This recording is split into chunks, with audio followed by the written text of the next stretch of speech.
UERJ Entrevista. Temas atuais comentados por professores e pesquisadores. Um espaço para reflexão sobre o nosso dia a dia. Depois de cerca de 7 meses de pandemia, o Brasil já ultrapassou a marca de 100 mil mortos por Covid-19. Mas esse número poderia ser muito maior se não houvesse o SUS, o Sistema Único de Saúde. Para nos ajudar a refletir sobre o SUS durante e após a pandemia, convidamos Gulnara Azevedo, professora do Instituto de Medicina Social da UERJ e presidente da Abrasco, Associação Brasileira de Saúde Coletiva. Gulnara é médica, doutora em medicina e mestre em saúde coletiva. Eu sou Eneida Leão e este é o UERJ Entrevista. Professora Gulnara Azevedo, obrigada por aceitar o nosso convite. Obrigada, eu que agradeço muito a oportunidade de estar aqui falando com vocês mais uma vez. Eu admiro muito o trabalho que vocês fazem na Rádio UERJ, muito importante, e nesse momento falar desse tema é essencial para a nossa universidade, para os ouvintes. Muito obrigada mesmo. Lembramos que, respeitando as recomendações contra a Covid, estamos gravando de forma remota. Professora Gulnara, o que eu disse na abertura desse programa está correto? Se não existisse o SUS, o número de mortes por Covid seria maior? Com certeza, mas também, por outro lado, a gente tem que considerar que, embora exista o SUS, é um sistema universal, público de saúde, o maior sistema universal do mundo, né, de saúde. O Brasil tem isso, tem há mais de 30 anos, né, a existência do SUS, ele respondendo, ele vivo, atendendo a todas as pessoas que precisam. Só que, infelizmente, quando o vírus chegou ao Brasil, quando o SARS-CoV-2 chegou ao Brasil, né, e está fazendo esse estrago que a gente está vendo, consequências danosas, né, para a nossa saúde, para a nossa população, para a economia do país, infelizmente, quando a epidemia chegou ao Brasil, o SUS já vinha sendo muito subfinanciado, com muita fragilidade, várias políticas exitosas sendo atacadas, né?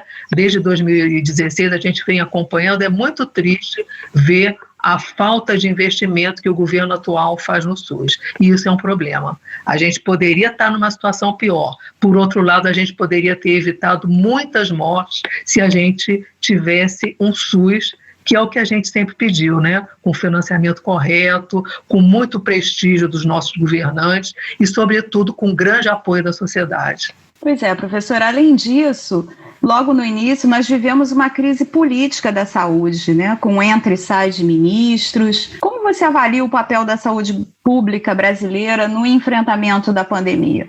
E eu diria que até hoje a gente continua com essa crise, né? Por parte do governo federal, falta ter apresentado, até hoje isso não aconteceu, um plano integrado de enfrentamento à pandemia, articulado com estados e municípios. Um plano que tivesse todas as estratégias necessárias para a prevenção, para a diminuição da transmissão da doença, mas também com apoio para que as pessoas possam ficar em casa. A gente tem denunciado isso, tem mostrado que a inexistência desse plano integrado, inclusive com uma boa estratégia de comunicação, dizendo para as pessoas o que é necessário fazer, em que lugar do Brasil que eles estão, como é que a situação vai ser colocada como necessidade de ficar em casa, de ainda manter distanciamento físico, quais são as recomendações que são dadas para as escolas. Então, tudo isso deveria estar aparecendo de forma muito forte, com uma comunicação muito bem feita, e a gente até hoje não vê isso, muito pelo contrário. O que a gente vê é um Ministério da Saúde, né, militarizado, com pessoas que não estão comprometidas e querendo de fato que o Brasil mostre a sua força, o SUS com toda a sua vitalidade e capacidade de resolver essa gravíssima, mais grave crise sanitária do século. Com certeza, professora, a gente vê muita confusão, a população fica sem norte, né? Porque muitas vezes os estados determinam uma política e os municípios outra, e aí a gente não sabe o que é permitido, o que não é, o que é recomendado, o que não é, fica uma confusão de orientações, né? Agora, professora, é possível comparar a nossa realidade com a de outros países? A gente tem números que possam mostrar isso, de como se deu a pandemia aqui, mesmo com esses problemas, a gente tendo o SUS em outros países que não têm uma estrutura como o Sistema Único de Saúde? Comparar, né, a nossa situação com outros países, a gente pode dizer o seguinte: hoje, o número de casos da Covid-19 no Brasil coloca o Brasil como o terceiro lugar onde a incidência está maior, né? A quantidade de casos é maior. A gente só é superado pelos Estados Unidos e agora pela Índia. A Índia, que vinha um pouco abaixo do Brasil, passou o Brasil em número de casos. No entanto, em relação ao número de mortes, a Índia ainda tem uma quantidade menor do que o que a gente vem acumulando em número de óbitos. O Brasil continua em segundo lugar em todo o mundo. O Brasil tem uma população muito grande, né? Não é uma população maior que a Índia, nem uma população maior que os Estados Unidos. É uma população muito grande. Um país continental, né? Com uma dimensão territorial muito grande. Agora, nosso impacto em relação à pandemia foi muito grave. A gente teve em algumas cidades uma quantidade enorme e, como você citou, um número hoje, né? A gente pode dizer que ultrapassamos 120 mil óbitos pela pandemia, o que significa já um peso altíssimo no nosso perfil de mortalidade. Então, o Brasil, comparado a outros países, mesmo países da América Latina, eu diria que a gente está com um excesso de óbitos pela Covid e a gente poderia ter evitado pelo menos uma parte importante disso. Se o governo tivesse agido no momento certo, né, e dentro do que eu coloquei, com uma forma muito bem integrada entre os governos estaduais e também as prefeituras. Professora Gulnar, que práticas a pandemia alterou nas unidades de saúde? Qual a sua percepção do que mudou e do que irá permanecer pós-Covid-19? Bom, a gente vai ter um mundo diferente, né? A gente não tem nenhuma segurança de que tudo que está sendo investido em relação à vacina, medicamentos, vai aparecer de forma tão rápida, né? O ano que vem a gente ainda vai ter que lidar com tudo isso. Precisamos manter todas as medidas hoje necessárias de prevenção. Então, assim, não vai ser possível a gente voltar a uma normalidade como antes era sem a pandemia.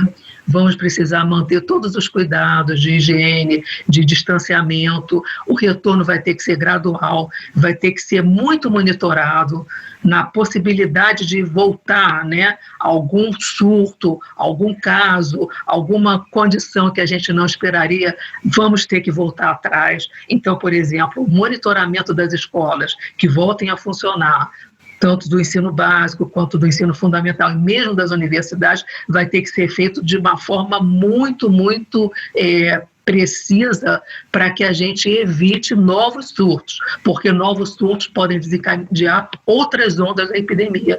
E esse é o controle que a gente tem que fazer. E não depende só da abertura de serviço, a gente tem que cuidar muito do transporte, a gente tem que cuidar muito das populações vulnerabilizadas, a gente tem que cuidar muito do que significa o vírus estar circulando entre crianças, entre escolas de ensino fundamental, ensino básico, e isso tudo depende de um planejamento que tem que ser muito bem feito, muito, muito articulado entre todos esses setores que podem estar interferindo numa maior circulação do vírus. Entre essas mudanças que ocorreram na área de saúde, uma delas foi o uso da telemedicina, que ganhou um grande impulso agora durante a quarentena, não? Como é que você avalia essa prática para além da pandemia?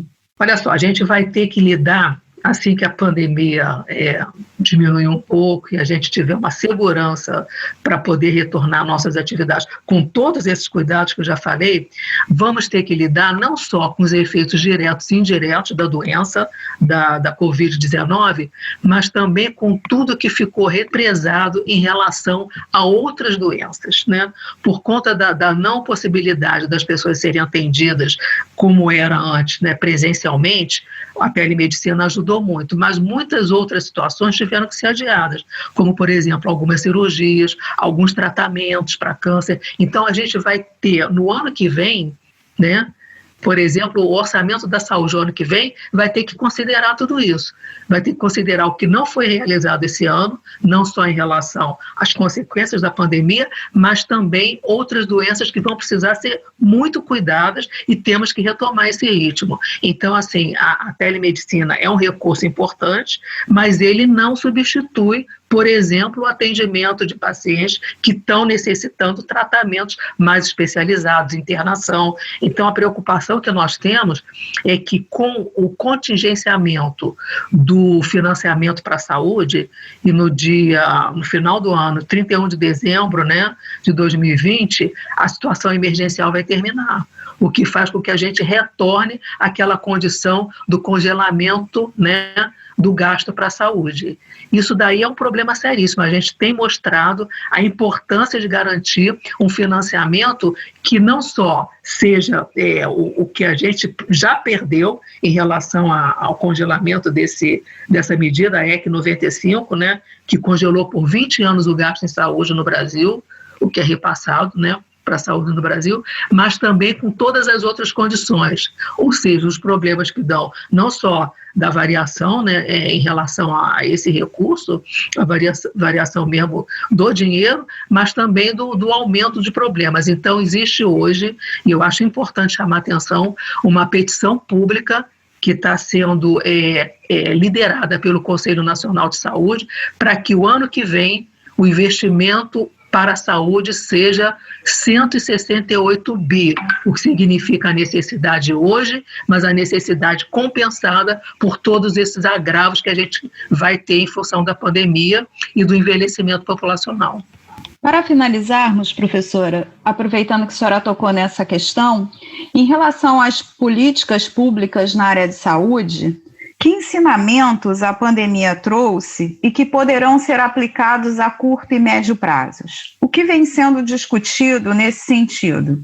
Então, nós, na Associação Brasileira de Saúde Coletiva, junto com muitas outras entidades da área da saúde, organizamos um plano de enfrentamento nacional à Covid para que o Estado assumisse seu papel, mas nesse plano a gente dá várias recomendações para os governos, para as autoridades sanitárias, para os gestores do SUS e para a sociedade como um todo. Esse plano está disponível, né? Ele vem sendo discutido, aberto, inclusive a sugestões em vários fóruns, tanto no Congresso Nacional, com parlamentares, como movimentos, né? Como redes de apoio, e nesse plano a gente coloca como essencial nesse momento o fortalecimento da atenção primária à saúde, ou seja, aquele trabalho que é feito com agentes comunitários que conhecem as famílias, que percebem a necessidade e que podem ajudar no que é fundamental hoje para a gente diminuir a transmissão dessa doença da Covid-19, que é realizar a vigilância epidemiológica, ou seja, os casos serem de fato examinados, encaminhados, orientados, se houver necessidade de isolamento, mas também que seja realizado entre todas as pessoas que eles tiveram contato, seja realizado a testagem ou a suspeição. E nesse caso, a gente realmente continua recomendando a quarentena, ou seja, o isolamento de casos suspeitos. Isso sim vai fazer com que a pandemia diminua. Então, trabalhar a atenção primária junto com a vigilância epidemiológica neste momento é fundamental. E isso a gente precisa de muito apoio da sociedade, para que as pessoas entendam que não está no momento de ir para a rua, de festa, de aglomeração, de nada disso. Ainda estamos com uma epidemia em curso no país, em alguns lugares ainda com uma curva ascendente. Em alguns lugares a gente vê uma certa estabilidade, mas é uma estabilidade que ainda não nos dá segurança. Por isso, fundamental realizar a vigilância epidemiológica, e isso a estratégia de saúde da família, que é uma das políticas que vem sendo muito atacada pelo governo federal nos 2 últimos anos, ela precisa retomar a sua força, retomar a sua ação, como sempre fez e como a gente sempre propôs. E onde a gente pode ter acesso a esse plano que a senhora citou?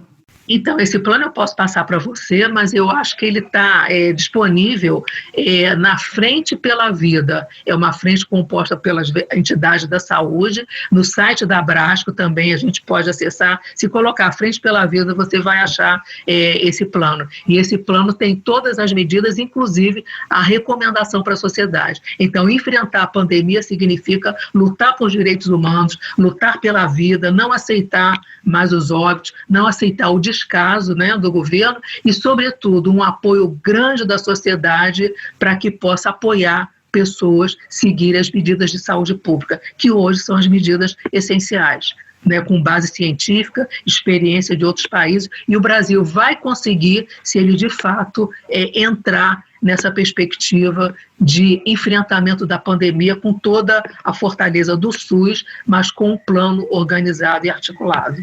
Ok, professora Gulnara, muito obrigada pela sua entrevista. Muito obrigada a vocês. No UERJ Entrevista de hoje, conversamos com a professora Gulnara Azevedo sobre o Sistema Único de Saúde. Acompanhe a Rádio UERJ em www.cte.erj.br/Rádio UERJ e siga-nos no Facebook, no YouTube e nas principais plataformas de podcast. UERJ Entrevista. Produção Rádio UERJ. Realização Centro de Tecnologia Educacional, CTE.